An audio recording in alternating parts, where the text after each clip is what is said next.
बिस्मिल्लाहिर्रहमानिर्रहीम। अस्सलाम वालेकुम दोस्तों मैं उम्मीद करता हूँ कि आप सब दोस्त खैरियत से होंगे। तो दोस्तों मेरी अल्लाह पाक से ये दुआ है कि अल्लाह पाक आप सबको खैर आफियत से रखे, आमीन। तो दोस्तों सबसे पहले शुक्रिया उन दोस्तों का जिन दोस्तों ने मेरे चैनल को सब्सक्राइब किया हुआ है। तो जो दोस्त नए हैं उनसे मेरी ये गुजारिश है कि वो मेरे चैनल को सब्सक्राइब कर लें और बन जाए मेरे चैनल के मेंबर। दोस्तों आप वीडियो देख रहे हैं, वीडियो के नीचे एक लाल रंग का बटन है, आपने उसको दबा देना है और साथ वाले बेल आइकॉन को भी दबा देना है और ऑल पर क्लिक करना है ताकि मैं यूं ही कोई वीडियो अपलोड करूं तो उसका नोटिफिकेशन आपको फौरन मिल जाए। तो दोस्तों आज जो मैं आपके लिए एक अमल लेकर हाजिर हुआ हूं, ये है औलादे नरीना के लिए कामयाब अमल। औलादे नरीना के ख्वाहिशमंद हजरात ये अमल ज़रूर करें, इंशाल्लाह बेटा ही पैदा होगा। तो दोस्तों आइए जान लेते हैं कि इस अमल को कैसे करना है और वो कौन सा अमल है जिसके करने से अल्लाह पाक हमको औलादे नरीना अता फरमाएंगे।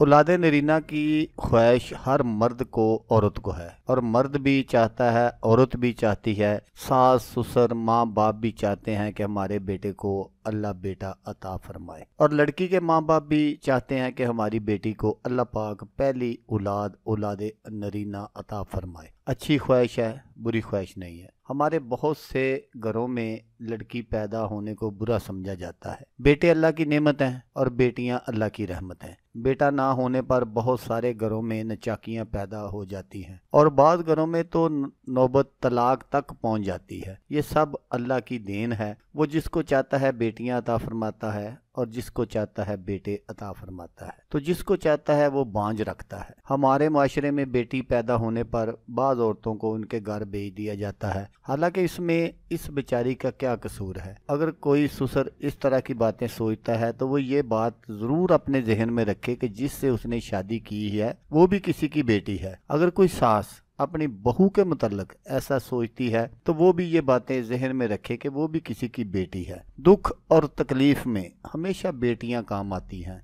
मैंने अक्सर देखा है, सुना है कि जब माँ बाप बूढ़े हो जाते हैं, बीमार हो जाते हैं तो बेटियां हजारों मील दूर बैठी हुई अपने खामद की, अपनी सास की मिन्नत कर रही होती हैं कि मेरी माँ ठीक नहीं है, मेरे अब्बू ठीक नहीं है, मुझे एक दिन की इजाज़त दे दे, मैं जाके उनका पता ले लूँ। और बेटा जो है वो साथ वाले कमरे में अपने बच्चों के साथ सो रहा होता है और उसने कभी आकर नहीं पूछा अम्मी जी या अब्बू जी आपका क्या हाल है, क्या कैसी तबीयत है। तो चलो छोड़ देते हैं इन बातों को। तो ऐसे मेरे भाई, मेरी बहनें, मेरी बेटियां जिनको औलादे नरीना की ख्वाहिश हो वो इस अमल को करे, इंशाल्लाह अल्लाह पाक बेटा अता फरमाएंगे। आप अमल गौर से सुन लीजिएगा। अगर किसी के यहाँ लड़कियां ही पैदा होती हों और उसको लड़के की शदीद ख्वाहिश हो तो हमल के पहले या दूसरे या तीसरे महीने में, ये जो मैं आपको स्क्रीन पर यह आयत मुबारक दिखा रहा हूँ, इस आयत मुबारक को लिख कर औरत की कमर में बांध दें। अल्लाह के फजल व करम से और उसी के हुक्म से लड़का पैदा होगा इंशाअल्लाह। तो दोस्तों अगर आपको वीडियो अच्छी लगे तो आपने इसको लाइक और शेयर जरूर करना है। हो सकता है आपको ज़रूरत ना हो, किसी और दोस्त को ज़रूरत हो तो उसका भला हो जाएगा और वो दुआएं देगा आपको भी और मुझे भी। तो दोस्तों जैसा कि मैं आपको हर वीडियो में कहता हूँ, इस बार भी कहूँगा कि आपने इस वीडियो को देखा, उसके लिए आपका शुक्रिया। दुआओं में याद रखिएगा। अल्लाह हाफिज़, अल्लाह हमिया नासर।